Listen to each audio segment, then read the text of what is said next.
Alhamdulillahi Rabbil Alamin. Wassalatu wassalamu ala asyrafil anbiya'i wal mursalin Sayyidina wa nabiyina Muhammadin wa ala alihi wa sahbihi ajma'in. Ashhadu an la ilaha illallah wahdahu la syarika lah wa ashhadu anna Muhammadan abduhu wa rasuluh. Allahumma la sahla illa ma ja'altahu sahla wa anta taj'alul hazna sahlan idza syi'ta. Allahumma faqihna fi dinik wa 'allimna ma yanfa'una warzuqna al-ikhlasa fil qawli wal 'amal wa zidna 'ilman ya arhamar rahimin.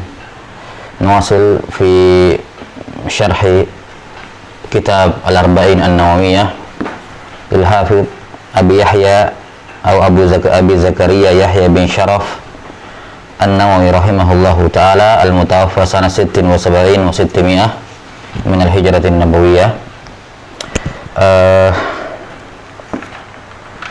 Terakhir selesai pada hadis yang ke berapa itu? 11, 12? Atau baru 10 selesai?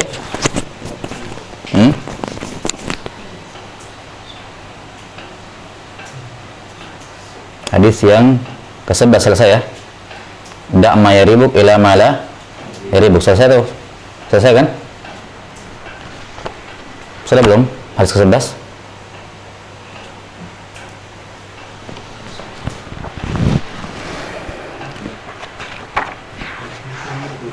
Iya, seingat saya selesai.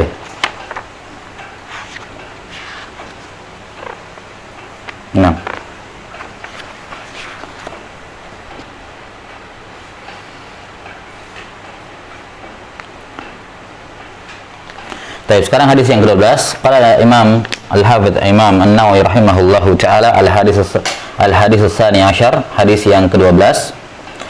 An Abi Hurairah radhiyallahu anhu annahu qala Rasulullah sallallahu alaihi wasallam min husni islamil mar'i tarkuhu ma la ya'nihi. Haditsun hasanun rawahu Tirmidzi wa ghairuhu.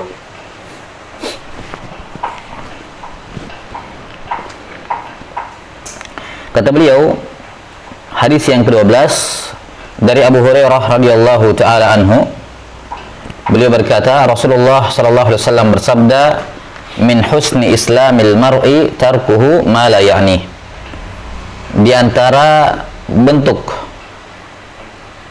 baiknya Islam seseorang, baiknya keislaman seseorang adalah dia meninggalkan tarkuhu ma la ya'nihi. Dia meninggalkan apa-apa yang tidak bermanfaat untuk dirinya. Hadis hasan riwayat At-Tirmidzi dan selainnya. 6.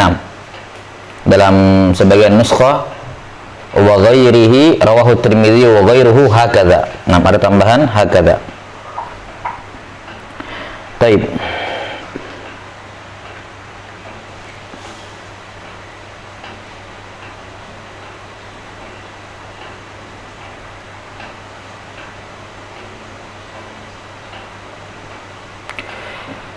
Kata beliau dari Abu Hurairah radhiyallahu anhu, Rasulullah sallallahu alaihi wasallam bersabda, di antara tanda baiknya Islam seseorang. Di antara tanda baiknya Islam seseorang adalah dia meninggalkan apa-apa yang tidak bermanfaat untuk dirinya. Yang dimaksud dengan Islam di sini adalah semua syariat dalam agama kita, mencakup al-iman, mencakup al-ihsan. Karena sudah disebutkan dalam hadis yang ketiga bahwa penyebutan Islam, iman, ihsan ini semua termasuk lafaz-lafaz yang idza ijtama'at iftaraqat wa idza iftaraqat ijtama'at. Lafaz-lafaz yang kalau dia disebutkan bersamaan, disebutkan dalam satu teks, dalam satu dalil, maka maknanya berbeda. Tapi kalau disebutkan salah satunya saja, tidak disebutkan yang lain, maka maknanya berbeda. Maka yang dimaksud dengan Islam pada hadis ini adalah semua syariat Islam, baik berupa al-Islam itu sendiri, berupa amalan-amalan zahir, kemudian al-iman berupa amalan-amalan batin, dan juga al-ihsan yang merupakan kesempurnaan, itqannya, amalan zahir dan amalan batin. Nah, ini termasuk hadis yang sangat agung kedudukannya, menunjukkan tanda seorang memiliki keislaman yang sempurna. Tanda seorang memiliki keislaman yang sempurna. Yang dengan hadis ini seorang muslim bisa mentahqiq keislamannya. Dan ini salah satu hadis umdah dalam syariat Islam. Dikatakan oleh Abu Daud rahimahullahu taala, "Nadhartu fil haditsil musnad fa idza hiya 4,000 hadis." Kata beliau, saya melihat atau mencermati hadis-hadis musnad, ternyata totalnya ada 4.000 hadis, yakni yang sahih. 4.000 hadis yang sahih. Kemudian kata beliau, "Tsumma nadhartu fa idza madarul 4,000 haditsin ala arba'ah." Kemudian saya perhatikan lagi seksama 4.000 hadis yang sahih ini, ternyata 4.000 hadis tersebut bisa berputar di atas 4 hadis. yakni berpulangnya kepada 4 hadis. Yang pertama, hadis yang pertama kata Abu Daud rahimahullah, tempat berputarnya agama al-halal wal haramu bayyin. Ini hadisnya siapa kemarin? An-Nu'man Ibn Bashir. Wa innamal a'malu binniyat. Hadisnya hadisnya Umar bin Khattab. Wa inna Allaha thayyib wa la yaqbalu illa thayyiba. Hadisnya siapa? Abu Hurairah baru saja berlalu di hadis ke-10. Wa min husni islamil mar'i tarkuhu ma la ya'nihi. Juga dari hadis Abu Hurairah. Ini hadis yang kita bahas. Nah, ini hadis yang sedang kita bahas. Baik. Maka hadis ini menunjukkan bahwasanya tanda baiknya agama seseorang, ya, keislamannya, keimanannya, dan ihsannya adalah dia meninggalkan apa-apa yang tidak bermanfaat untuk dirinya. Apa-apa yang tidak bermanfaat untuk dirinya. Nah, kata para ulama bahwasanya yang dimaksud dengan al-Islam di sini, kita sudah sebutkan bahwasanya al-Islam yang dimaksud di sini adalah semua syariat Islam. Nah, di mana penyebutan al-Islam dalam nas-nas syariat itu ada 2 bentuk. Ya, yakni Islam dari sudut pandang dia sebagai suatu agama, suatu ajaran agama secara keseluruhan. Nah, yang pertama ada namanya mutlaqul Islam. Yang namanya apa? Mutlaqul Islam. Dan yang kedua ada al-Islam al-mutlaq. Ada mutlaqul Islam dan ada al-Islam al-mutlaq. 6. Atau dibahasakan oleh para ulama sesuai dengan hadis ini husnul Islam. Ya, ada mutlaqul Islam dan ada husnul Islam.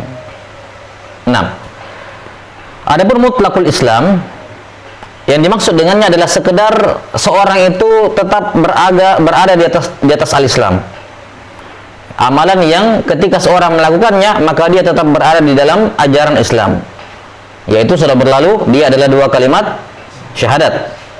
2 kalimat syahadat. Siapa yang sudah mengucapkan 2 kalimat syahadat, maka dia sudah memiliki mutlaqul Islam, yakni sekedar Islam, yang penting sudah Islam. Kemudian yang kedua ada husnul Islam. Ya, ini yang dimaksud dalam hadis ini.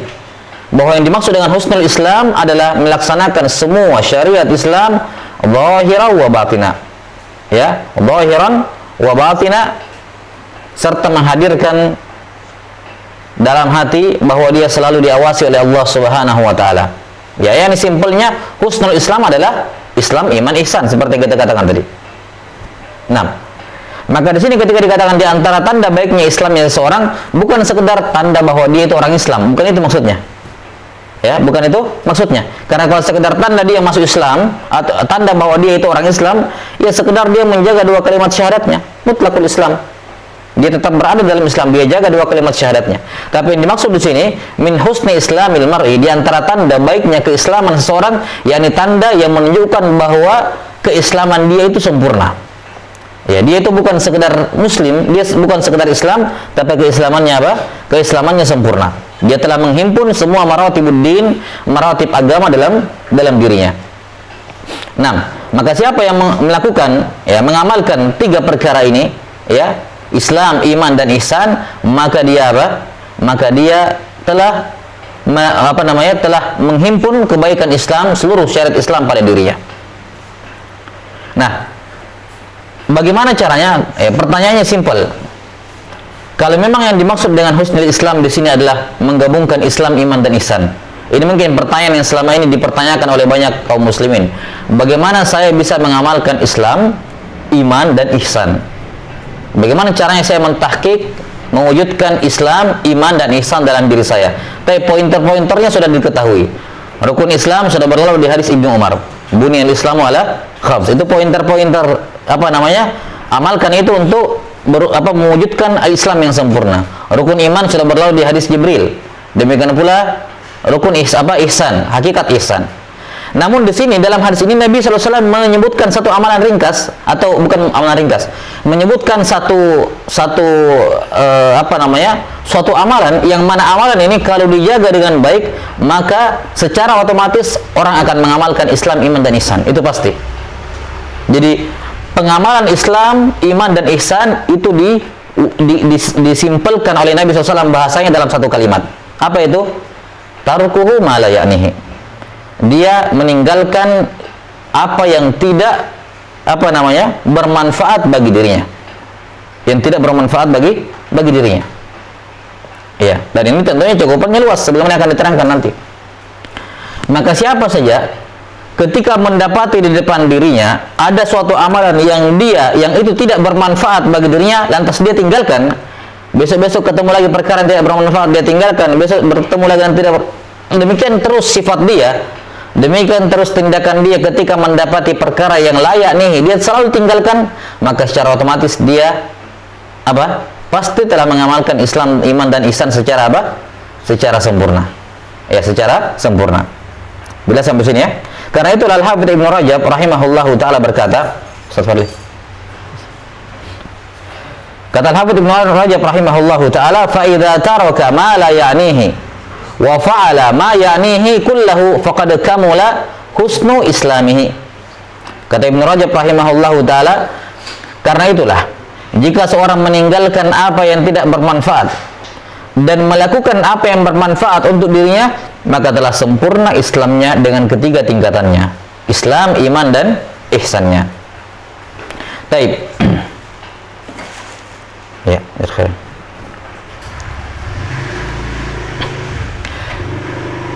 Sekarang apa itu ma la ya'nihi? Bagaimana kita sudah tahu bahwasanya untuk mewujudkan keislaman yang sempurna adalah seorang meninggalkan apa-apa yang la ya'nihi, kata Ibnu Rajab, dan sebaliknya melakukan apa yang ya'nihi. Nah, apa itu ya'nihi? Apa yang diinginkan di sini? Ya. Ya'nihi dijelaskan oleh para ulama, yakni ma tata'allaqa bihi inayatuhu. Ya. Suatu hal yang perhatiannya itu tertuju ke sana, yang terkait dengannya. 6. Sehingga karena perkara tersebut menjadi inayahnya, menjadi satu hal yang dia perhatikan, maka itu menjadi menjadi maksud dan tujuannya. Menjadi maksud dan tujuannya. 6. Jadi yang dimaksud dengan yaknihi di sini adalah suatu hal yang maksuduhu wa talabuhu, ya, keinginan dan tujuannya, targetnya, ya, adalah hal tersebut. Itu yakni. Dan ini tentunya setiap muslim, karena ini kaitannya dengan muslim, bukan tanda kesempurnaan manusia, enggak dikatakan min husni insaniyah misalnya, di antara tanda kebaikan kemanusiaan seorang, tidak, tapi kaitannya dengan muslim. Nah, muslim sudah jelas dia selalu menginginkan hal yang baik, itu asalnya. Maka maksud min husni islamil mar'i adalah ketika seorang muslim mengetahui itu adalah suatu kebaikan, maka dia jadikan itu sebagai inayahnya. Ya, dia jadikan itu sebagai inayahnya, menjadi maksudnya, menjadi tujuannya, dan dia kejar amalan tersebut. Dia kejar kebaikan tersebut. Nah, dan apa-apa yang tidak bermanfaat, dia tidak menjadikan itu sebagai inayahnya, sebagai perhatiannya, sebagai tujuannya, sebagai maksudnya, enggak, dia tidak jadikan itu. Ya. Maka maksud min husni islamil mar'i adalah di antara tanda kesempurnaan Islam seseorang adalah dia menjadikan semua yang baik itu sebagai inayahnya, dan meninggalkan semua yang tidak baik tersebut. Dia tidak menjadikan suatu yang buruk itu menjadi menjadi hal yang terkait dengan inayahnya, dengan perhatian dirinya, dengan perhatian dirinya. Nah, maka ini yang dimaksud dengan ma la ya'nihi, yakni hal-hal yang tidak terikat dengan perhatiannya. Sementara perhatian seorang muslim itu selalu pada perkara-perkara yang baik. Berarti yang dimaksud tarkuhu ma la ya'nihi adalah dia meninggalkan semua hal yang buruk bagi dirinya. Ya. Di antara tanda keislaman seseorang adalah dia meninggalkan segala hal yang buruk bagi dirinya. Ini kalimat umum. Jelas ya? Ini mana dari hadis ini? Bahwa di antara tanda kebaikan, kesempurnaan muslim seseorang, Islam seseorang adalah dia meninggalkan apa-apa yang tidak bermanfaat bagi dirinya, yang buruk bagi dirinya. Nah, buruk dalam hal apa? Dalam apa saja? Baik dalam perkara agama, demikian pula dunia. Maka kalimat ma la ya'nihi ini tidak terkait dengan perkara apa? Perkara agama saja, tapi juga perkara dunia. Ketika ada suatu perkara yang buruk bagi dunianya, maka keislaman dia mendorong dia untuk meninggalkan hal yang buruk untuk dunianya tersebut. Apalagi kalau hal tersebut merupakan perkara yang buruk bagi akhiratnya, maka lebih dijauhi lagi. Ya. Maka kalau kita kembali kepada ucapan Ibnu Rajab rahimahullahu taala, di mana beliau mengatakan, ya, kata beliau rahimahullahu taala, fa idza taraka ma la ya'nihi wa fa'ala ma ya'nihi kullahu faqad kamula husnu islamihi. Ya. Kalau seorang meninggalkan apa yang buruk bagi dirinya, dunia maupun akhirat. Kalau ada seorang muslim meninggalkan yang buruk bagi dirinya, di dunia, perkara dunia ataupun perkara akhirat, dan sebaliknya dia melakukan hal yang bermanfaat untuk dirinya, dunia maupun di akhirat, maka telah sempurna keislamannya. Ya, wasadaqa rahimahullahu taala. Ini jelas sekali. Ini kalimat salah satu hadis yang menghimpun semua kebaikan bagi seorang muslim, dan kalimat yang mencegah semua muslim dari semua bentuk keburukan. Ya, semua bentuk keburukan. Tapi sekarang pertanyaannya, antara kebaikan dengan keburukan, hal-hal yang buruk, ya, ini hal-hal yang baik dalam Islam banyak sekali. Sementara hal-hal yang buruk, juga banyak. Namun kebaikan tersebut lebih banyak dibandingkan keburukan dalam Islam. Jelas ya? Dalam syariat kita, hal-hal yang sifatnya kebaikan, ya, itu jauh lebih banyak dibandingkan hal-hal yang disuruh menjauhi berupa hal-hal yang buruk. Karena itulah hal-hal yang makanan ataupun benda-benda yang halal itu lebih banyak dibandingkan yang haram. Lebih banyak dibandingkan yang haram. Nah, kata Nabi SAW, min husni islamil mar'i tarkuhu ma la ya'nih. Di antara tanda kebaikan Islam, kesempurnaan Islam seorang adalah dia meninggalkan apa yang tidak bermanfaat. Tapi sekarang, apa perkara yang tidak bermanfaat yang dimaksud dalam hadis ini? Ya.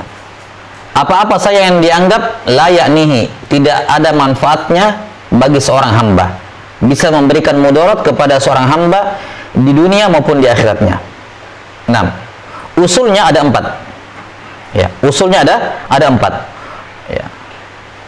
Usul, yakni perkara-perkara mendasar yang merupakan perbuatan yang la ya'nihi, yang tidak bermanfaat bagi seorang muslim, itu kembalinya kepada 4 perkara. Yang pertama adalah al-muharramat, hal-hal yang diharamkan, baik yang haramnya berupa kabirah, dosa besar, ataukah merupakan saghirah, atau dosa kecil. Baik yang muharram itu muharram li dzatihi, zatnya yang diharamkan, atau muharram li ghairihi, atau wasilah menuju yang haram. Pokoknya semua yang muharramat, semua yang haram, itu termasuk la ya'ni al-muslim.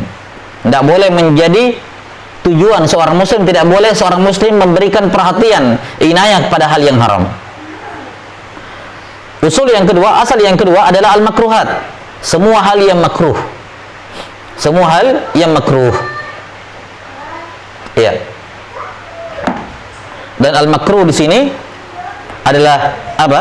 Segala hal yang dilarang oleh syariat, walaupun pelarangnya tidak bersifat mengharuskan. Kalau bahasanya apa makruh? Kalau dilakukan tidak berdosa, kalau ditinggalkan dapat pahala, ya kan? Ma usiba fa'iluhu tarikuhu wala yu'aqabu fa'iluhu.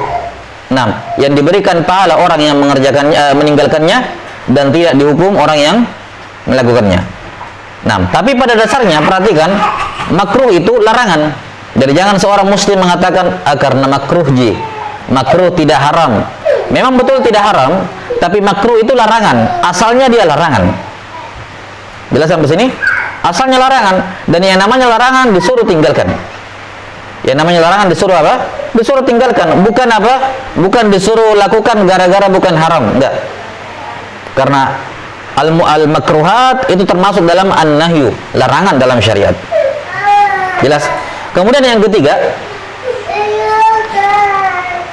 adalah al-mushtabihat. Al-mushtabihat. Hal yang apa? Ishtibah, yang tidak jelas hukumnya, yang belum jelas hukumnya. Halalkah atau haram? Halal atau haram? Al-mushtabihat. Ya.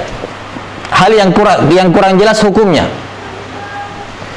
Ini usul apa yang ketiga? Asal yang ketiga yaitu al-mushtabihat.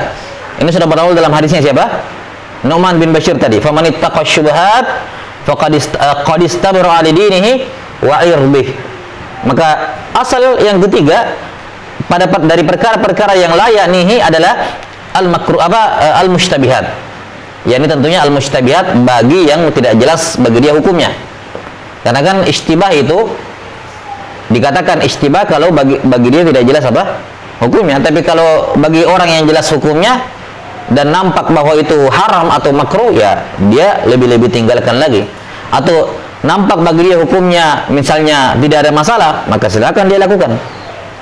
Tapi bagi orang yang belum jelas hukumnya akan sesuatu, ya dia tinggalkan. Ini sudah berlalu penjelasannya. Kemudian yang terakhir, yang keempat, perkara keempat yang layak nih, yang tidak bermanfaat bagi seseorang adalah fudul al-mubahat. Fudul al-mubahat. Perkara-perkara mubah yang berlebihan. Perkara-perkara mubah yang berlebihan. Fudul al-mubahat. 6. Al-mubahat namanya mubah. Ya, namanya mubah kan apa namanya? Ya, mau dikerjakan silakan, mau ditinggalkan juga silakan. La yata'allaqu bihi amrun wala nahyun li dzatihi. Ya, dia tidak diperintah, tidak juga dilarang, enggak diberi pahala, tidak juga dikasih dosa. Namanya mubah ya mubah, tidak ada masalah. Nah, yang bermasalah itu, yang merupakan layak nihi, yang harus ditinggalkan adalah fudul al-mubahat. Apa itu fudul? Asal kata dari kata fudul itu asal katanya fadlun. Apa artinya fadlun? Hukum secara bahasa fadlun bermana apa? Hah? Keutamaan itu secara istilahnya. Secara bahasanya fadlun apa? Kenapa sesuatu itu dikatakan istimewa? Dikatakan utama? Karena dia lebih menonjol dibandingkan yang lain. Maka fadlun secara bahasa bermana az-ziyadah. Fadlun secara bahasa bermana apa? Ziyadah, tambahan. Kalau dikatakan tambahan berarti ada ukuran normal, ini nambah dia, lebih. Paham sampai sini? Nah, ketika dikatakan fudulul mubahat adalah apa? Semua perkara-perkara mubah yang melebihi kadar kebutuhan. Itu termasuk layak nihi. Perkara yang tidak bermanfaat, perkara yang tidak boleh seorang muslim mengaitkan inayahnya kepadanya. Mubah dibutuhkan, tapi kapan sudah lewat kebutuhan, itu sudah masuk fudul al-mubahat. Jelas sampai sini? Nah, misalnya makan, apa hukumnya makan? Mubah. Tapi makan melebihi apa yang dibutuhkan, itu masuk dalam fudul al-mubahat. Dia sudah kenyang, tapi masih lanjut makan, itu fudul mubahat. Dan kapan dia sudah masuk fudul mubahat, maka itu sudah memudaratkan, sudah bukan kebaikan bagi dirinya. Minum, ya, mubah. Tapi kapan dia minum sesuatu yang melebihi apa yang dibutuhkan, minuman yang tidak sehat, yang membahayakan tubuhnya, maka ini sudah masuk fudul al-mubahat. Ya, membahayakan dirinya, ya kan, melebihi apa yang dibutuhkan. Tidur juga mubah, tapi kapan sudah masuk fudul mubahat, lebih dari kadar kebutuhan, ini sudah memudaratkan. Itu sudah masuk dalam perkara layak nih, tidak ada gunanya. Dan seorang muslim tidak boleh mengaitkan keinginannya, mengaitkan tujuannya, mengaitkan inayahnya, perhatiannya pada perkara-perkara yang apa? Ya, al-fudul mubahat. Nah, karena itulah sebagian as-salaf mengatakan ada 4 perkara, ya, ada 4 fudul, 4 perkara yang mematikan hati. Ada 4 perkara yang mematikan hati seseorang. Yang pertama adalah fudul at-ta'am. Ya, saya tidak berurut, saya lupa urutannya. Ya, jelas 4 perkara ini saya tidak sebutkan secara berurut. Yang pertama fudul at-ta'am. Ya, kelebihan makanan. Yang dimakan berlebih dari yang dibutuhkan. Karena itulah Nabiullah SAW sepanjang beliau hidup itu bisa dihitung pakai jari beliau kenyang ketika makan.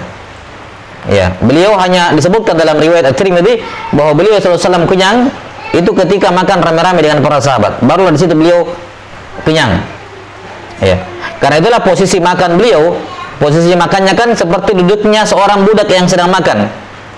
Ya, yaitu apa? Iqa. Bagaimana duduk iqa itu? Hah? Ya, dia tancapkan, dia tegakkan betisnya, ya, duduk di pantatnya. Ya. Bagaimana tadi? Coba contohkan iqa. Hah? Lah, lututnya ditancapkan dua-duanya, baru duduk di pantat lantai. Enggak, ditegakkan lutut. Lutut tegak berdiri.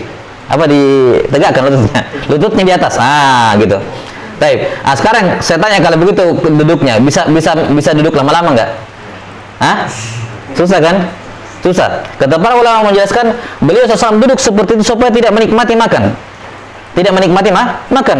Karena kapan makanan dinikmati, ya akan lama makannya. Makanya beliau SAW tidak pernah kenyang, atau jarang sekali kenyang ketika makan, karena posisi duduk beliau seperti makannya budak. Budak kan begitu makannya, buru-buru. Tunggu siap-siap, kalau dipanggil oleh majikannya siap-siap bergerak lagi. Begitu. Jelas sampai sini.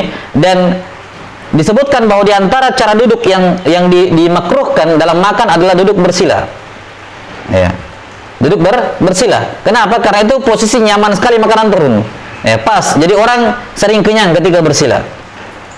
Jelas ya? Itu bukan duduknya Rasulullah SAW ketika makan. Kenapa? Karena ketika orang bersila itu makanan, ya, itu nyaman makannya. Apa namanya, bisa lama santai-santainya, bisa lama habisnya makannya, atau bahkan mungkin nambah, kan begitu. Kenapa? Karena posisinya bagus. Jelas sampai sini. Nah, ini fudul at-ta'am. Yang pertama, kelebihan makanan. Ya, ini bukan dilarang kenyang. Ya, tapi kalau kenyang stop sudah, jangan nambah. Karena asal pada makan adalah apa? Kata Nabi SAW apa? Yuqimna sulbahu, sekedar untuk menegakkan tulang rusuknya. Ya. Dan ini butuh selalu ditambih, diingatkan. Karena kadang seorang itu lupa. Ya, kadang orang tahu ilmunya, ya, tapi kalau sudah ketemu makanan kalap, ya. Ya, jadi butuh ditambih. Nah, ini yang pertama, fudulul ta'am. Kemudian yang kedua apa? Fudulun naum, tidur berlebih. Nah, medis sudah menetapkan, atau ya dengan tentunya dengan penelitian secara umum, ya, bahwa usia tidurnya seorang itu sudah ada, ya, untuk usia sekian sampai sekian jam tidur yang bagus begini, itu gabungan 24 jam, bukan malamnya toh, malam sama siangnya. Nabi SAW tidur siang, ya, tidur siang, ini termasuk sunnah, qailulah. Tidur siangnya beliau kapan? Sebelum zuhur atau setelah zuhur? Sebelum zuhur. Tapi antum ada pelajaran sebelum zuhur, ya, jadi tidak bisa tidur siang. Iya, labas. Disunahkan ada tidur siang. Ya. Tapi fudul an-naum, kapan melebihi dari kadar tidur yang dibutuhkan, masuk dalam kategori fudul an-naum. Kebanyakan seperti itu bisa memudaratkan hatinya. Kemudian yang ketiga ada fudulul kalam, terlalu banyak bicara, melebihi apa yang dibutuhkan. Seorang bicara sesuai dengan kebutuhan. Kalau ada orang banyak bicaranya, nggak jelas bicara, nggak penting juga bicara, yang nggak dibutuhkan bicara, nggak ditanya menjawab, ya, bukan dia aja bicara codok. Nah, ini semua apa? Fudul al-kalam, ya kan? Tidak ada gunanya. Itu memudaratkan dirinya. Memudaratkan apa? Memudaratkan dirinya. Baik, fudul apa? Fudul al-kalam. Kemudian yang terakhir, yang keempat adalah fudulul muasyarah, atau afan, fudulul mukhalatah. Terlalu sering berbaur dengan orang. Yang ini berbaur, lihat Nabi SAW berbaur dengan para sahabatnya betul, tapi bukan sering-sering bergaul, bukan di luar terus, Nabi SAW di luar rumah terus, enggak. Beliau keluar ketika ada dibutuhkan. Beliau ke pasar, beliau ke masjid, beliau ke ini, Ya. Tapi sisanya beliau di rumah. Sisanya beliau di rumah. Mengurangi mukhalatah. Kenapa? Karena mukhalatah dengan nas, dengan manusia itu namanya orang berbaur dengan orang. Ya, kalau Nabi SAW memperumpamakan teman duduk yang baik itu bisa memberikan pengaruh, ya, maka memperbanyak bergaul dengan seorang itu akan sedikit banyak akan memberikan pengaruh pada dirinya. Bila sampai sini, memberikan pengaruh pada dirinya. Syukur-syukur kalau teman duduknya baik. Ya. Maka mukhalatah, berbaur dengan orang-orang soleh sekalipun, orang baik sekalipun, kapan melewati batas perkara yang kurang bagus. Ya. Ini para ulama berbaur dengan orang soleh kapan? Di majelis ketika ini. Di luar dari pas selesai majelis mereka pulang ke rumah masing-masing. Ya. Maka termasuk fudul perkara-perkara yang makruh, ini fudul al-mukhalatat. Ya, yang sedikit-sedikit ngumpul. Ya. Maka ini hal yang kurang bagus. Jelas ya? Ini 4 perkara yang dianggap oleh para ulama, ini dikatakan oleh sebagian ulama salaf sebagai perkara yang bisa membahayakan hati seorang. 4 fudul. Dan ini semuanya mubah. Makan mubah, makan minum mubah, ya kan? Tidur mubah, berbicara mubah, mukhalatah juga mubah, tapi yang bermasalah ketika fudul mubahat. Nah, inilah poin penting dalam hadis ini. Kan tadi kita sebutkan ada 4. Muharram, haram, jelas kan begitu. Orang Islam harus jauhi. Makruh juga iya. Ya kan? Makruh juga iya. Mustabihat juga sudah ada hadisnya. Jelas. Nah, yang perkara yang penting digarisbawahi pada penjelasan hadis ini adalah fudul al-mubahat ini. Seorang muslim tidak boleh ya mengaitkan perhatiannya pada perkara-perkara yang mubah. Iya. Jelas sampai sini? Ya.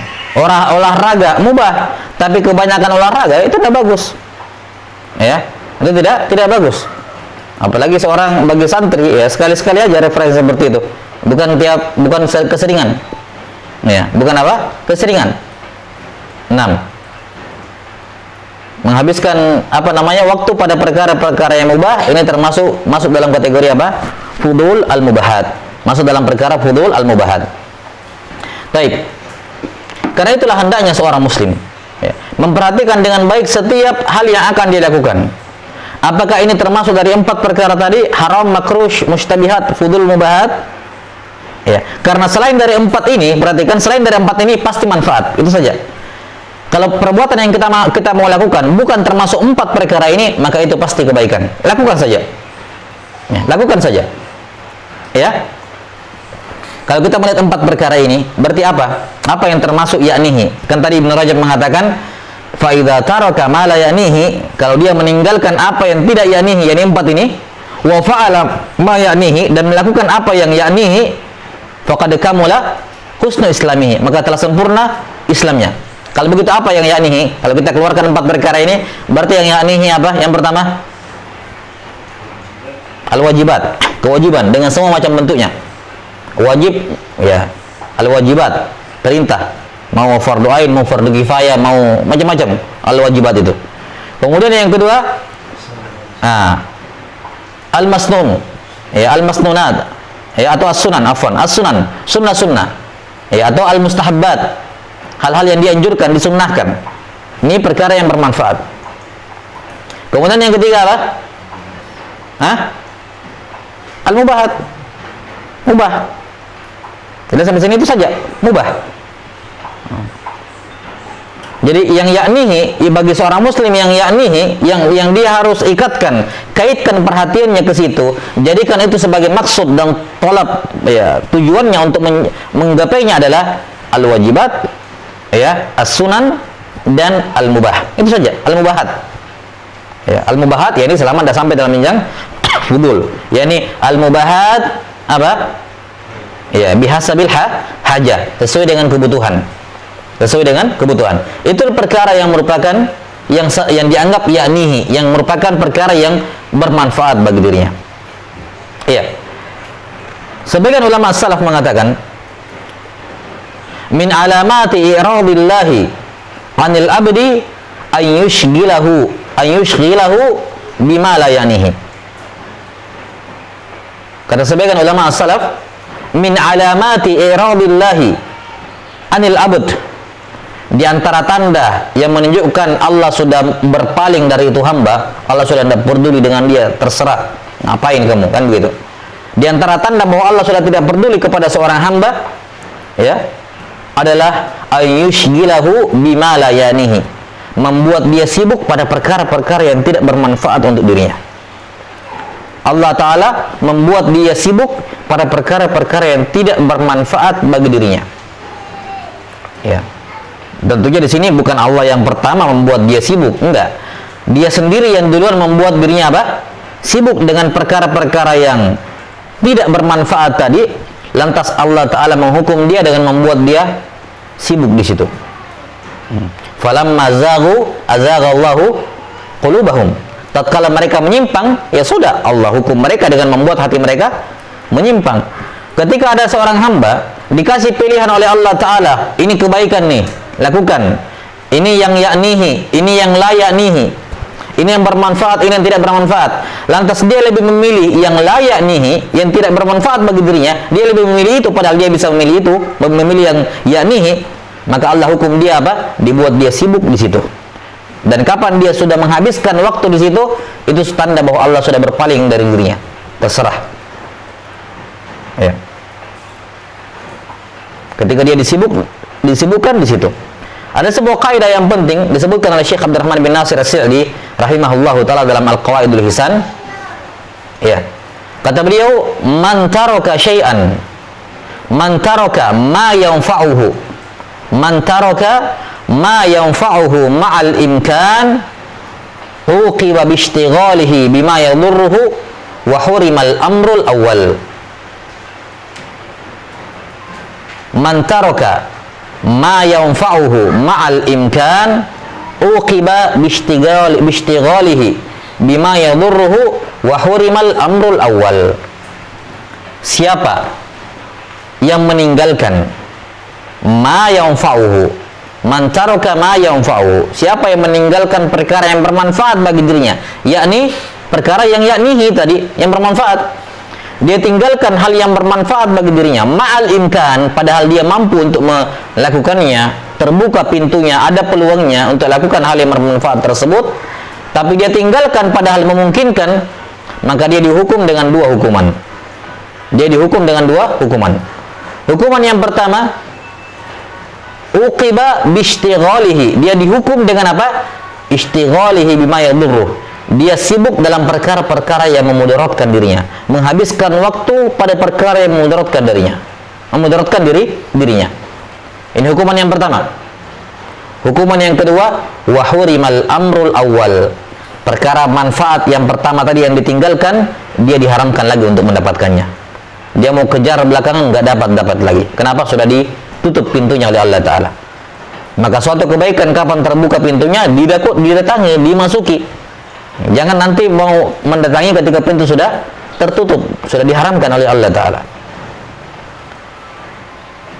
Maka ketika terbuka suatu pintu manfaat bagi diri seorang hamba, dia lakukan yang yaknihi tersebut. Jangan justru memilih hal yang la yaknihi. Kenapa? Karena Allah akan menghukum dia dengan dia akan sibuk berlarut-larut di situ. Ya, lihat orang-orang yang main game 24 jam, ya, sampai ketagihan yang berjam-jam, itu jelas hukuman dari Allah Ta'ala, dibuat dia habiskan umurnya di situ. Kenapa? Banyak pintu-pintu peluang kebaikan terbuka dia tinggalkan, dia pergi main game, ya kan? Maka dibuat sibuk. Ada waktu-waktu bagus terbuka luas untuk merojah pelajarannya, dia pakai untuk yang lain. Ya, maka kalau itu terus berulang, hati-hati, bisa jadi dia akan sibuk pada hal yang lain itu, dan suatu saat ketika dia sudah sadar dan dia mau merojah, sudah dihalangi oleh Allah Ta'ala. Ada saja penghalangnya.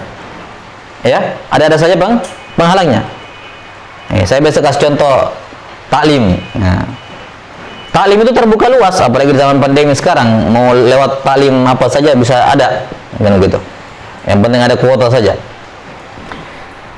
Ada taklim, waktu dia punya waktu lapang, tidak ada kerjaan, tidak tabrakan dengan hal yang wajib, yang lebih penting. Ada jadwal taklim, pengajian di masjid, dia punya kelapangan waktu, dia bisa, tapi dia tidak mau datang. Dia tidak datang. Apa yang dilakukan? Dia kerjakan yang lain. Apakah di rumah ngapa-ngapain ya? Pokoknya kerjakan hal yang yang saat itu layak nih. Kenapa? Karena misalnya anggaplah pengajian maghrib isya. Biasanya kan pengajian maghrib isya. Nah, di maghrib isya itu ketika dia tidak punya kewajiban yang lain, tidak punya hal yang lebih penting lain-lain, maka yang yaknihi bagi dia di maghrib itu adalah hadir kajian. Itu yang yaknihi bagi dia. Kalau dia kerjakan selain daripada itu, maka dia telah melakukan hal yang layak nihi. Jelas? Walaupun yang layak nihi itu mubah, tapi apa? Sekarang itu mubah bertentangan dengan hal yang lebih baik, maka itu menjadi layak nihi, dan ini taklim ini menjadi yaknihi. Jelas sampai sini? Ketika dia tinggalkan taklim padahal mampu, ya, maka apa? Ya, kalau itu terus berulang, maka Allah Ta'ala akan membuat dia sibuk di situ. Apa yang dilakukan ketika dia kerja ini, dia kerja itu, dia ini, hal-hal yang mubah dia kerjakan, dia akan disibukkan di situ, dan satu saat ketika dia mau pergi taklim, sudah dihalangi oleh Allah, diharamkan kebaikan tersebut.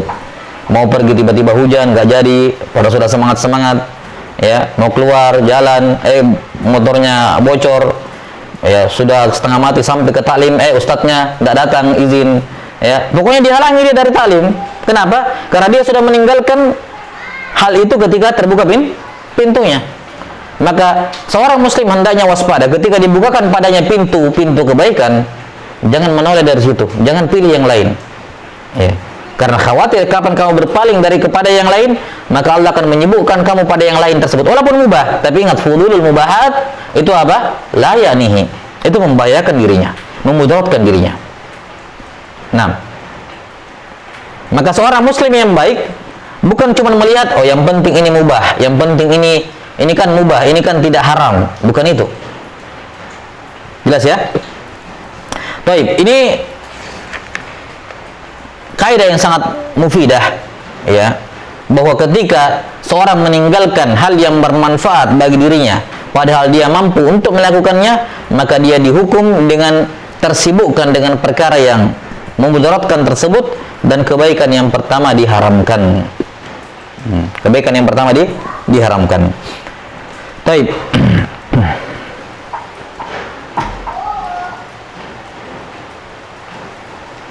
Kemudian ada beberapa ucapan dari para ulama salafi lain, ya, yang menunjukkan pentingnya seorang muslim untuk menjauhi kalau tadi yang haram tadi jelas, makruh jelas, mustabihat jelas. Yang butuh penekanan ini pada fudul mubahat. Fudul apa? Fudul al-mubahat. Fudul mubahat ada berapa tadi?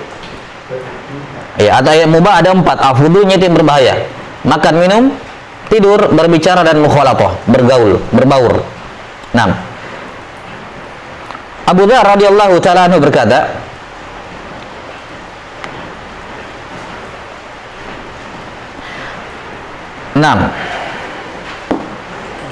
man hasaba kalamahu min amalihi qalla kalamuhu illa fima ya'nihi. Man hasaba kalamahu min amalihi qalla kalamuhu illa fima ya'nihi. Kata Abu Dzar radhiyallahu anhu, siapa yang menghitung ucapannya dibandingkan amalannya, maksudnya dia banding-bandingkan, ucapan saya sudah berapa banyak, amalan saya juga sudah berapa banyak, ya, dia pasti akan mendapati jumlah yang sangat jomplang itu. Jomplang ininya? Nilai jumlahnya. Amalannya baru begini, tapi omongannya sudah tinggi sekali, ya. Amalannya baru sedikit, omongannya sudah banyak. Maka siapa yang menghitung ucapannya kemudian dia bandingkan dengan perbuatannya, niscaya qalla kalamuhu illa fima ya'nihi. Niscaya dia akan sedikit berbicara kecuali perkara-perkara yang ya'nihi, yang wajib, yang sunnah, dan yang mubah sesuai dengan kebutuhan. Yang mubah sesuai dengan kebutuhan. Jelas ya? Kemudian sebagian ulama pernah ditanya, seorang alim, ya, pernah ditanya oleh sebagian muridnya, malladhi awsalaka lima wasalta ilaihi minal ilm. Apa yang menjadi sebab engkau bisa sampai menghimpun ilmu sebanyak ini? Ya, malladhi awsalaka lima wasalta ilaihi minal ilm. Apa yang menjadi sebabnya ya? Apa tipsnya lah? Apa tipsnya Anda bisa memiliki ilmu, menghimpun ilmu sebanyak ini?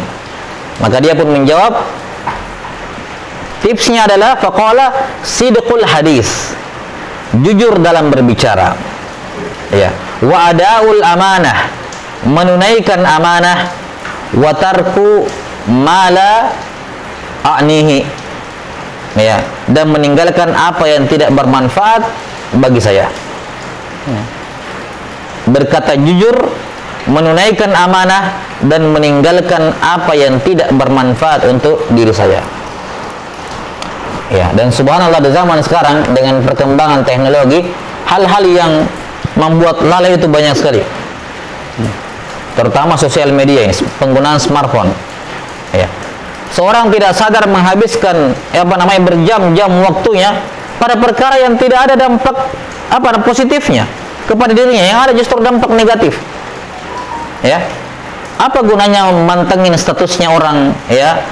Mantengin dia lihat statusnya, gambar-gambarnya yang diposting oleh orang di Facebook, di Instagram atau dimanapun. Dia lihat-liatin, apa manfaatnya kembali kepada dirinya? Itu mubah, tapi fudul mubahat. Kamu tidak butuhkan itu. Apa kebutuhan kamu melihat hal-hal seperti itu? Ya kan? Ya. Game dengan semua macam bentuknya itu membuang-buang umur. Kamu bisa gunakan waktu yang kamu gunakan main game itu untuk hal yang lain. Dan itulah yang yakni. Kapan kamu habiskan pada hal itu, itulah yakni. Ya. Tidak bermanfaat untuk kamu. Apa manfaatnya kamu lakukan itu? Tidak usah kita berbicara masalah akhirat. Keuntungan duniawinya apa? Ya. Keuntungan duniawinya apa? Oh, untuk refreshing. Untuk refreshing biar tidak stres. Yang ada justru pemain game itu banyak stres. Ya. Kalau lanjut nggak naik level stres, ya kan? Pernah lihat orang banting laptopnya, banting HP-nya gara-gara game, ya kan? Stres justru, bukannya refreshing, bikin stres. Dan bedakan antara ar-rohah dengan as-sakinah. Yang muslim cari itu sakinah, tenang, bukan santai. Jelas sampai sini? Roha antum bisa dapatkan di pantai, antum bisa lihat pemandangan yang indah. Roha itu bisa sambil dipijit, ya, refreshing. Pokoknya roha, kamu akan dapatkan roha. Tapi sakinah enggak, ketenangan enggak. Roha iya, tapi sakinah tidak. Sakinah didapatkan di dalam beribadah, dalam majalisul ilmu, dalam majelis ilmu. Makanya orang yang menuntut ilmu mungkin roha tidak, tapi sakinah pasti. Mungkin tubuhnya pegel-pegel, tapi ketenangan hati iya. Makanya kita dapati para ulama, para penuntut ilmu yang betul-betul penuntut ilmu itu duduk 6 jam, 7 jam pegel, tapi tidak mau berhenti juga, kan gitu. Tidak mau berhenti, tidak mau tinggalkan. Terlalu sayang ditinggalkan majelis tersebut. Pegel-pegel iya, roha nggak dapat roha, tapi sakinah iya. Dan sakinah itulah yang membuat seorang muslim bertahan dalam majelis ilmu berapa lama pun majelisnya. Ya. Bagaimanapun membosankannya cara menjelaskannya seorang gurunya, kalau itu perkara yang penting bagi dirinya, dia pantengin, ya, berapa lama pun. Kenapa? Ada sakinah di situ. Roha mungkin tidak, tapi sakinah iya. Dan yang dikejar, yang menjadi perhatikan, yang menjadi yaknihi bagi seorang muslim adalah sakinah, bukan ar-roha. Roha itu mubah, tapi fudulur roha, kelebihan santai, itu mudarab. Itu layak nihi. Jelas sampai sini? Itu layak nihi. Ya, santai yang berlebih. Baik.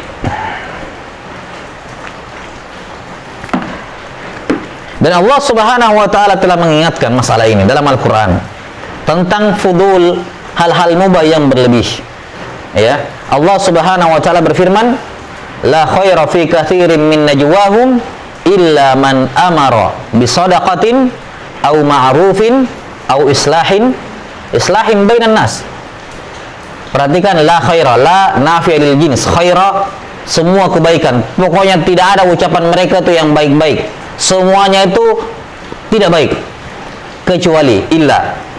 Lihat, berarti ini sama seperti innal insana lafi khusr illa. Baik. Semuanya merugi kecuali ini. Nah, semua ucapan semuanya itu buruk kecuali ini nih. La khair, tidak ada ucapan yang baik kecuali 3. Man amara bisadaqatin, yang menyuruh orang bersedekah, au ma'rufin, menyuruh orang berbuat baik, au islahin bainan nas, atau mendamaikan orang. Maka semua ucapan yang kita sampaikan bukan bertujuan untuk menyuruh orang bersedekah, menyuruh orang melakukan kebaikan, ya, dengan pengajaran-pengajaran, ya, dan tidak bertujuan untuk mendamaikan orang, maka diam. Akan datang nanti apa namanya? Man kana yu'minu billahi wal yawmil akhir falyaqul khairan aw liyasmut. Aw liyasmut. Ya. Maka opsi seorang muslim dalam bicara yang hukumnya mubah adalah ucapan tersebut khair, ucapkan. Kalau tidak khair, maka sukut. Ya. Rasulullah SAW bersabda, man somata naja. Siapa yang diam, maka dia selamat. Siapa yang berbicara, maka ada kemungkinan selamat, ada kemungkinan celaka. Ya atau tidak? Ya, kalau orang berbicara kan, itu ada 50-50 dia selamat. Selamat tidak selamat 50-50. Kalau ucapannya baik, maka selamat. Tidak baik, tidak selamat. Yang jelas kapan dia bicara, saat itu juga ada 2 kemungkinan. Selamat tidak selamat. Tapi kalau dia diam, pasti dia apa? Pasti selamat. Tidak ada kemungkinan tidak selamatnya kalau dia diam. Makanya Nabi sallallahu alaihi wasallam bersabda apa? Man somata naja. Siapa yang diam pasti selamat. Pasti selamat karena tidak ada kemungkinan celakanya. Baik. Ini menunjukkan bahwa al-fudulul kalam ini perkara yang layak nih bagi seorang muslim. Maka kalau ada temannya misalnya pendiam, jangan dipaksa-paksa bicara, gitu ya. Bersyukurlah orang-orang yang diberikan tabiat asal tabiat asal itu pendiam. Ya. Nah, tidak bicara, istilahnya orang introvert, ya. Tidak bicara kalau enggak ditanya, ya. Kalau ngumpul-ngumpul diam aja kan begitu. Nanti bicara kalau memang ada yang dibutuhkan atau dia ditanya. Bersyukur kalau ada yang diberikan sifat seperti itu. Ya. Bukan justru kemudian dipancing-pancing bicara temannya. Nah, ini akhlak yang baik yang hendaknya dijaga. Nah, kemudian di antara hal yang penting dari ucapan ulama salaf yang penting dalam masalah ini, ucapan dari Imam Syafi'i rahimahullahu taala. Kata Imam Syafi'i rahimahullahu taala, sahibutus sufiyata sinin. Sahibutus sufiyata sinin. Saya bergaul dengan orang-orang sufi selama beberapa tahun. Ya, saya bergaul dengan orang-orang sufi selama beberapa tahun. Yang dimaksud sufi di sini bukan sufi seperti sekarang, ya. Sufi di kalangan ulama salaf itu sufi betul, yakni diitlakkan pada mereka sufi, tapi yang dimaksudkan dengannya mereka ahli ibadah. Yang mereka lebih fokus beribadah, lebih banyak menghabiskan waktu beribadah dibandingkan menuntut ilmu. Nah, itu sufi di zaman dahulu. Ya. Mereka tidak melakukan amalan bid'ah, tidak ada zikir-zikir yang bid'ah, tidak ada, bukan sufi yang dimaksud. Kita sampai sini? Ya. Dan ini perkara yang penting untuk difahami. Perkara yang penting difahami, ya. Bahwa terkadang ada satu lafaz sama persis lafaznya, tapi beda maknanya berdasarkan beda maknanya ketika digunakan di waktu yang berbeda. Ya. Ketika digunakan di waktu yang berbeda. Ya, dan ini banyak contohnya dalam nas-nas syariat. Ya, di mana satu lafaz sama tapi digunakan di waktu yang berbeda, maka maknanya Maknanya berbeda. Nah, saya tidak mau panjang ke situ. Kita kembali ke kalamnya Syafi'i rahimahullah. Kata beliau, sahibtus sufiyata sinin. Saya bergaul dengan orang-orang sufi selama beberapa tahun. Kata beliau, falam astafid minhum illal waqtu kasayf illam taqta'hu qata'ak. Dan selama beberapa tahun saya bergaul dengan orang-orang sufi, saya tidak mendapatkan manfaat kepada dia kecuali satu. Saya tidak mendapatkan manfaat dari bergaul dengan mereka kecuali satu. Apa manfaatnya? Yaitu ucapan waktu itu bagaikan pedang. Al-waqtu kasayf illam taqta'hu qata'ak. Kalau kamu tidak memotong dia yang akan memotong kamu.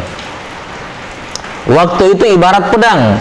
Kalau kamu tidak gunakan waktu itu untuk memotong, kamu tidak gunakan pedang itu untuk memotong sesuatu, maka kamu akan dipotong. Ya. Apa artinya apa? Jadikan waktu kamu ibarat pedang. Kamu gunakan waktumu untuk hal yang bermanfaat untuk kamu. Ya. Kamu gunakan waktumu untuk hal yang bermanfaat untuk kamu. Kalau tidak, waktu itu yang akan membunuhmu. Waktu itu yang akan membinasakan kamu. Iya. Waqal, dan Syafi'i mengatakan kalimat yang lain yang saya juga dapatkan faedah darinya dari Sufia, atau dua kalimat ya faedahnya. Waqal wan nafsu illam tushgilha bil haqqi syagalatka bil batil. Wan nafsu illam tushgilha bil haqqi syagalatka bil batil. Dan jiwa itu, kalau kamu tidak sibukkan dia untuk melakukan kebenaran, maka jiwa akan membuat kamu sibuk dengan melakukan kebatilan. Jiwamu, kalau kamu tidak sibukkan untuk melakukan kebaikan, kebenaran, maka jiwa itu akan menyibukkan kamu melakukan apa? Keburukan, kebatilan. Iya. Dan ini dua kalimat ya yang sangat penting bagi seorang muslim. Waktu itu bagaikan pedang. Ya.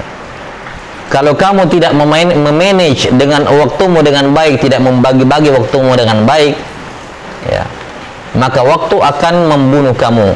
Dan memang kenyataannya seperti itu. Kita manusia, kalau tidak ada waktu pada diri kita, apa jadinya kita? Hah? Kalau kita tidak punya waktu, apa jadinya kita? Tidak ada. Ya atau tidak? Kita ada karena waktu. Maksudnya kita ini zat. Kita berada pada apa? Wadah yang namanya dunia ini dan juga waktu. Kita dikelilingi oleh waktu. Maka kapan waktu tidak ada, maka kita juga tidak ada. Iya kan? Iya. Kita ada karena waktu. Maksudnya, ya karena waktu itu ada, maka kita ada di situ. Allah ciptakan kita di situ. Karena itulah ucapan yang masyhur, kalau nggak salah dari Al-Hasan Al-Basri rahimahullahu taala, dikatakan, ya bani Adam, ma anta illal ayyam. Wahai manusia, dirimu itu, tubuhmu itu tidak lain, tidak bukan kecuali hanya merupakan sekumpulan waktu. Kullama dhahaba yaumun dhahaba minka ba'd. Atau kama qala rahimahullah. Setiap kali satu hari berlalu, maka akan hilang dari dirimu sebagian juga. Ya, misalnya ada orang punya umur 60 tahun, maka dirinya itu ibarat 60 tahun menjadi tubuh. Setiap kali satu hari hilang, akan hilang sebagian dari dirinya. Lewat 1 tahun, hilang juga sebagian darinya. Sampai genap 60 tahun dia hilang dari dunia ini. Karena manusia hanya terdiri dari kumpulan hari demi hari. Kapan hilang hari, maka hilang sebagian dari dirinya. Dan tidak bisa kembali. Nggak bisa ditambal yang kurang itu. Maka manusia semakin lama hidup di muka bumi ini, atau manusia, ya, semakin banyak hari yang dia lalui, maka semakin banyak bagian dari dirinya yang hilang. Maka kita ini berkompetisi dengan waktu. Manfaatkan waktu sebaik mungkin sebelum waktu membunuh kita. Dan ini kalimat, ya oke lah, mungkin secara bahasa dikatakan majas karena waktu tidak bisa membunuh kan. Cuman apa namanya, betul seperti itu. Ya kan? Betul seperti itu. Bahwa kita ini berkompetisi dengan waktu. Imma kita yang gunakan waktu dengan baik, wa imma dia yang membunuh kita. Kata Syafi'i rahimahullah, illam taqta'hu qata'ak. Kalau kamu tidak memotong-motong itu waktumu, kamu tidak potong-potong, bagi-bagi, ya, buat schedule, buat roster, buat apalah untuk jadwal pribadi kamu, jam sekian sampai jam sekian saya lakukan ini, jam sekian sampai jam sekian saya lakukan ini, enggak jelas, enggak jelas apa namanya kehidupanmu, ya, kamu enggak bagi-bagi waktumu, maka kamu akan mati karena waktu. Yani kamu akan dibunuh oleh waktu. Pada akhirnya kamu akan mati. Nah, maka pentingnya seorang muslim itu untuk memanage waktunya. Memanage apa? Memanage waktunya. Dan siapa yang menjaga waktunya dengan baik, Allah Ta'ala akan memberkahi umurnya. Dan siapa yang melalaikan umurnya, melalaikan waktunya, membuang-buang waktunya, maka Allah akan mencabut keberkahan umurnya. Para ulama ada zaman dahulu itu umurnya sama seperti kita. Ya. Sama seperti kita 60, 70, bahkan ada yang kurang daripada itu. Ada yang kurang daripada Badr.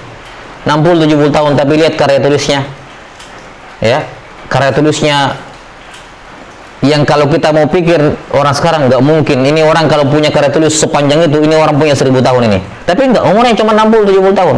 Tapi bisa menghasilkan karya tulis yang luar biasa. Banyaknya dan juga bukan sekedar banyak dan berbobot.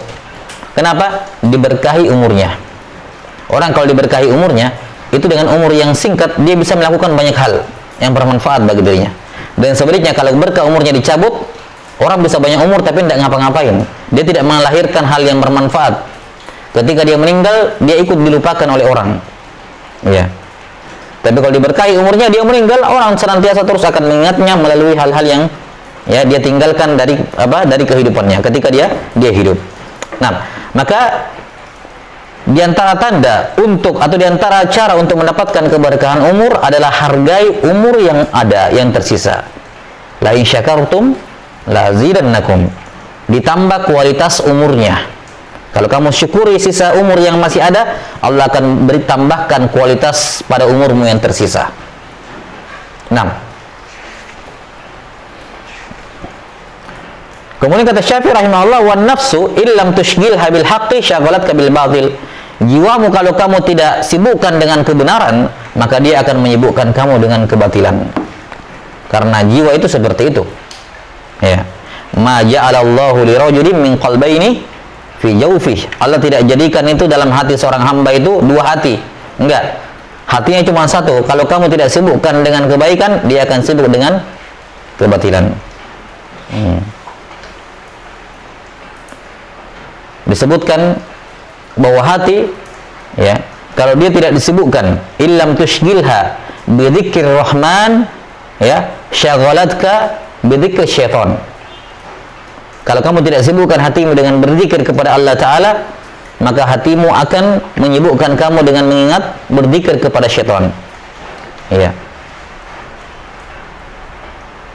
Allah Ta'ala berfirman, innan nafsa la'ammaratun bisu illa ma rahimah rabbi. Bahwa jiwa itu senantiasa cenderung pada perkara-perkara yang buruk kecuali jiwa yang dirahmati oleh Tuhanku. Maka jiwa ini kalau enggak diarahkan kepada yang baik, maka dia akan mendorong seorang pada perkara-perkara yang buruk.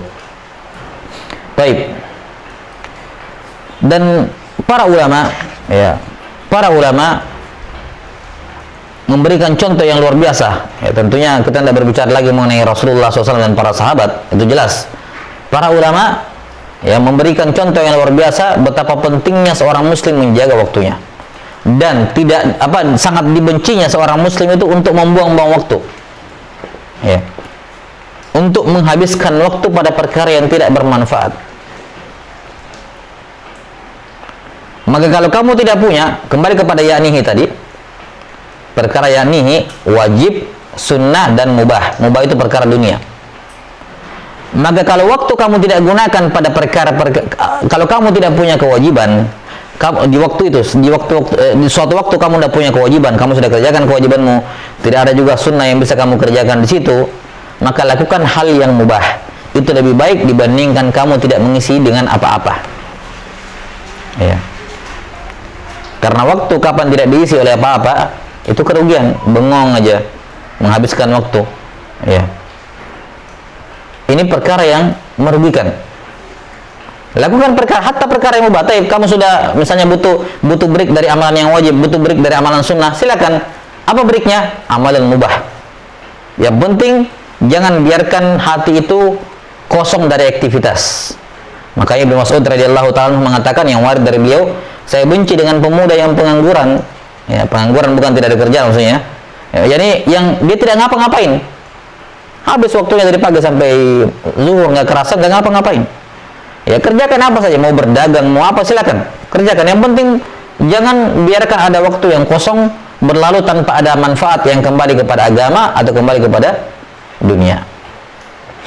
Ya, karena waktu ini adalah modal seorang muslim. Kita hidup di muka bumi ini itu tujuannya untuk membeli surga. Ya kan? Apa modalnya? Bukan uang, bukan apa. Allah kasih orang hidup di muka bumi ini, modalnya semua sama, waktu. Dengan modal yang Allah kasih, kita disuruh untuk membeli surga.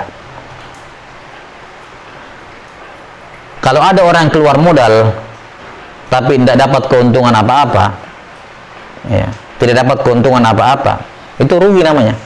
Misalnya saya punya uang 1 juta, saya jadikan modal usaha, setelah berusaha jualan 1 minggu, ya, 1 pekan, ternyata uang saya, modal saya kembali 1 juta. Saya untung atau rugi? Atau tidak untung, tidak rugi? Modal 1 juta kembali 1 juta, untung atau rugi? Atau tidak apa-apa? Atau tidak untung, tidak rugi? Hah?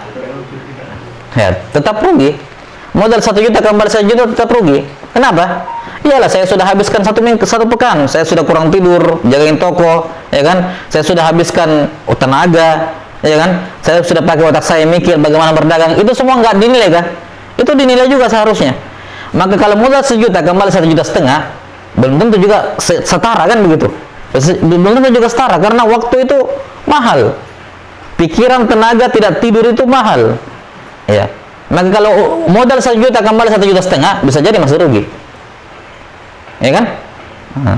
Apalagi modal 1 juta kembali 1 juta, ya. Nah, kalau ada orang keluar umurnya, itu kan berarti modalnya dia sudah keluarkan, tapi modal yang dikeluarkan tersebut berupa umur tidak mendekatkan dia kepada barang dagangan yang dia mau beli, yaitu surga.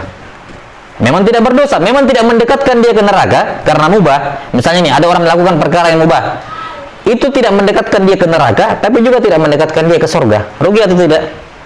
Rugi. Karena dia keluar umur dan dia tidak mendapatkan hal yang dia inginkan.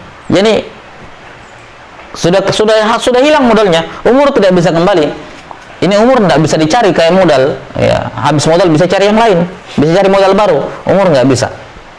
Karena itulah para ulama sadar betul akan hal ini dan mereka memanfaatkan waktu yang mereka miliki dengan sebaik-baiknya, ya. Sampai sebagian ulama, ya, kata Ibnu Jauzi rahimahullahu taala, Ibnu Jauzi rahimahullah berkata, "Lau annal waqta yuba'u lashtarahu ulama." Lau annal waqta yuba'u lashtarahu ulama. Seandainya ada waktu yang dijual, para ulama yang membeli. Para ulama yang membeli. Ya, pasti para ulama yang akan berbondong-bondong untuk membeli seandainya ada waktu yang dijual. Karena dengan umur yang mereka miliki saja mereka sudah menghasilkan banyak hal, apalagi kalau mereka memiliki tambahan umur. Dan diantara syaraful waqt, ya, diantara perkara dalil yang menunjukkan kemuliaan waktu, betapa pentingnya itu waktu, betapa berharganya itu waktu. Pada hari kiamat, ya, atau di dunia saja, di dunia tidak ada seorang pun yang akan menukar waktunya dengan apapun. Ada orang ditanya, saya beli waktumu, umurmu 1 pekan, seandainya bisa dijual, ya. Saya beli umurmu 1 pekan dengan berapa miliar misalnya, ya, hanya orang-orang yang betul-betul tidak berakal yang akan menjualnya, ya. Tapi orang yang tahu betul hakikat umur, dia tidak akan menjualnya berapapun dibeli. Saya beli umurmu 1 minggu, saya beli umurmu 1 jam, ya, berarti umurmu berkurang 1 jam. Kalau dibilang saya beli umurmu 1 jam 10 juta misalnya, 1 jam umurmu berkurang nih, umurmu asalnya sekian, nanti berkurang. Apakah ada orang berakal yang mau menjualnya? Ada? Nggak ada. satu jam. 1 jam umur itu berharga. Saya bisa ngapa-ngapain, melakukan banyak hal. Dengan 10 juta 24 jam saya tukar, 24 jam untuk 10 juta terlalu berharga. Tidak akan mau saya jual biar 10 juta. Tapi lucunya, banyak orang menghabiskan 2 jam di depan komputer, di depan HP, dan dia tidak dibayar. Dia serahkan dengan cuma-cuma waktunya. Dia habiskan waktunya cuma-cuma di depan HP, di depan laptop, ya, melakukan hal yang, ya, layak nihi, padahal dia tidak dibayar. Rela dia. Ini kan menunjukkan kedunguan, ya. Maka manfaatkan teknologi yang Allah Ta'ala berikan kepada kita untuk hal yang mendekatkan kita kepada surga, bukan sebaliknya membuang umur kita pada perkara-perkara yang tidak bermanfaat. Dan pada hari kiamat, ketika semua manusia ditanya, apa yang kau mau? Mau muslim, mau kafir, mau musyrik, mau muwahhid, mau mujahid, mau shaim, siapapun orang pada hari kiamat ketika ditanya apa yang kamu inginkan, apa yang kamu mau, apa yang kamu mau, jawabannya satu, waktu. Orang yang terbunuh di medan perang mengatakan, ya Rabbi, kembalikan saya di dunia supaya saya bisa berperang lagi sampai saya mati lagi. Apa yang diinginkan? Waktu. Orang kafir apa yang dikatakan? Apa yang dia minta? Qala Rabbi irji'un, ya, kembalikan saya di dunia. Waktu yang diminta. Bahkan seandainya semua harta bendanya orang kafir ada gunanya, seandainya ada gunanya, semua harta benda, keluarganya, kerabatnya orang kafir di akhirat, seandainya ada gunanya, bisa bermanfaat, maka mereka akan gunakan semuanya untuk membeli waktu, ya kan? Nah, dia akan tebus, dia akan jual semua hartanya, dia jual istrinya, dia serahkan anaknya, dia serahkan semua kerabat keluarga besarnya. Yang penting saya dapat satu hari kembali di dunia, ya Allah. Waktu. Maka jadikan ini sebagai pelajaran. Karena itulah ada sebagian ulama, kalau nggak salah Ibrahim ibn Adham rahimahullahu taala, menasihati dirinya. Dia mengatakan, wahai diriku, ya, wahai diriku, coba kamu berfantasi deh, fantasi, berkhayal, ya. Coba sekarang kita berkhayal, kita sekarang sedang berada dalam neraka. Gampang atau susah berkhayal dalam neraka? Bukan perkara yang mustahil, kan? Ya, besar kemungkinan kita masuk ke neraka. Banyak peluang kita, besar kemungkinan orang masuk neraka. Nah, sekarang coba berkhayal, sekarang kamu dalam neraka. Dalam neraka nih, betul-betul dalam neraka. Khayalkan dirimu sekarang berada dalam neraka. Kemudian Allah Ta'ala atau malaikatnya bertanya kepadamu, apa yang kamu inginkan? Maka kira-kira apa jawaban kita ketika kita di neraka itu? Terus Allah bertanya kepada kita, mau apa? Apa jawabannya? Ya sama seperti dalam Al-Quran, kembali ke dunia, ya kan? La'alli a'malu sholihan fima tarakt, ya, agar saya bisa beramal soleh yang saya tinggalkan di dunia. Kembalikan saya di dunia, ya Allah. Ini fantasi seperti ini bisa jadi kenyataan, bahkan besar kemungkinan begini kenyataannya nanti kita di neraka, terus Allah tanya kepada kita. Jelas sampai sini? Kemudian jawaban kita sama persis, saya mau kembali ke dunia. Betul-betul kalau kata Allah, enggak, kalau kamu kembali ke dunia pasti begitu lagi. Ya.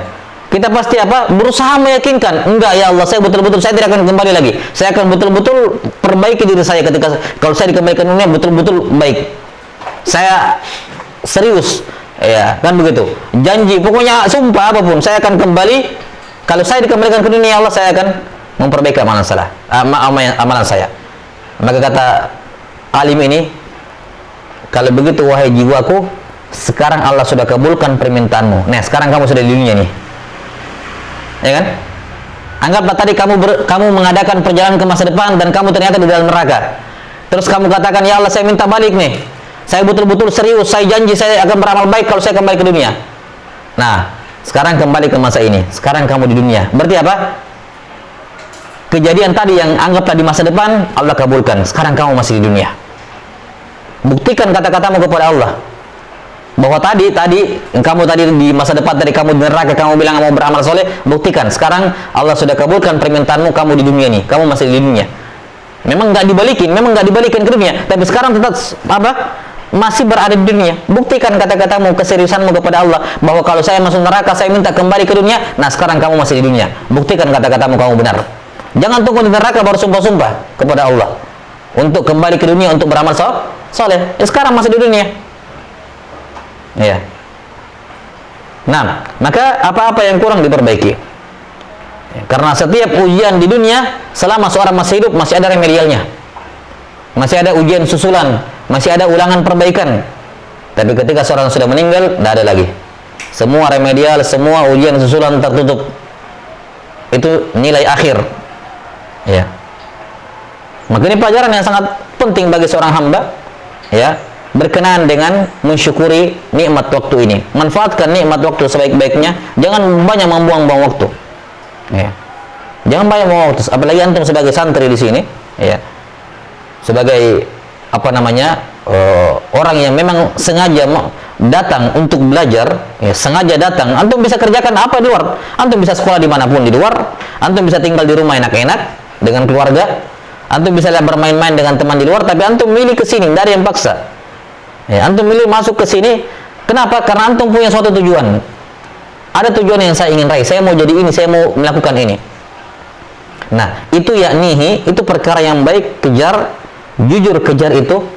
Ya, jangan terlalaikan dengan apa-apa, ya, yang di luar. Ya. Jangan terlalaikan dari apa-apa yang bisa menghalangi, yang bisa memperlambat, yang bisa menghentikan. Ya. Harus sidqut talab namanya, jujur dalam mengejar cita-cita, dalam mengejar tujuan. Apa konsekuensinya jujur?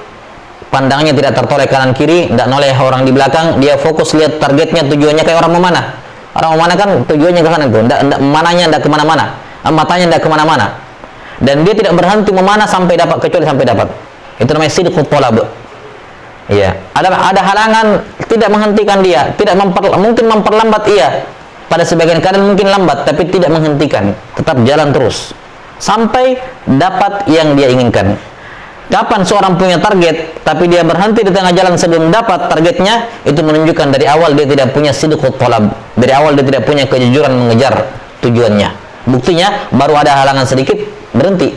Itu kan dari awal tidak jujur dia mencari. Ya. Maka manfaatkan waktu dengan baik. Manfaatkan waktu dengan baik, ya. Ya, mumpung ya Allah Subhanahu wa taala masih memberikan kesempatan, ya, untuk menuntut ilmu, maka tuntutlah ilmu sebanyak-banyaknya, karena ketika usia sudah bertambah, ya, tanggung jawab juga akan bertambah, kesibukan akan bertambah, maka itu sedikit banyak akan mengurangi waktu untuk menuntut ilmu. Sekarang antum tidak mikir bagaimana memberikan makan kepada orang lain, ya, tidak berpikir bagaimana ngurusin orang lain, enggak, ya. Maka manfaatkan waktu dengan baik, ya, untuk menuntut ilmu, ya, maksimalkan waktu, ya, untuk mendapatkan apa yang menjadi tujuan tujuan kebaikan tersebut. Baik.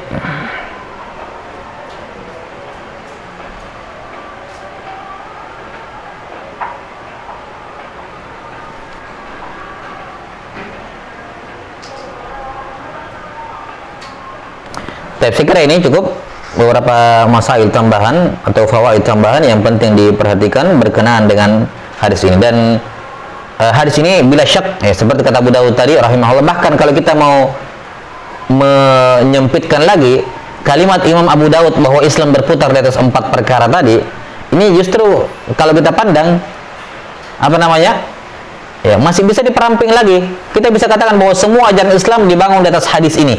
Min husni islamil mar'i tarkuhu ma la ya'ni. Kita sudah jelaskan, kita sudah dengarkan penjelasan tadi. Semua ajaran Islam masuk ke sini. Maka seandainya kita katakan bahwa Islam, semua ajaran Islam dibangun di atas satu hadis, itu tidak bohong, itu tidak salah, itu benar. Jelas ya? Dibangun di atas hadis, min husni islamil mar'i tarkuhu ma la ya'ni. Taib, wallahu taala alim bissawab. Insyaallah taala nuwasil ghadan باذنillah taala pada hadis yang ke-13. Nasallallahu taala yu'allimana mimma yanfa'una wa ay yanfa'ana bima 'allamana innahu waliyyu dzalika wal qadiru alaih. Subhanakallahumma bihamdik asyhadu an la ilaha illa anta astaghfiruka wa atubu ilaik. Walhamdulillahi rabbil alamin.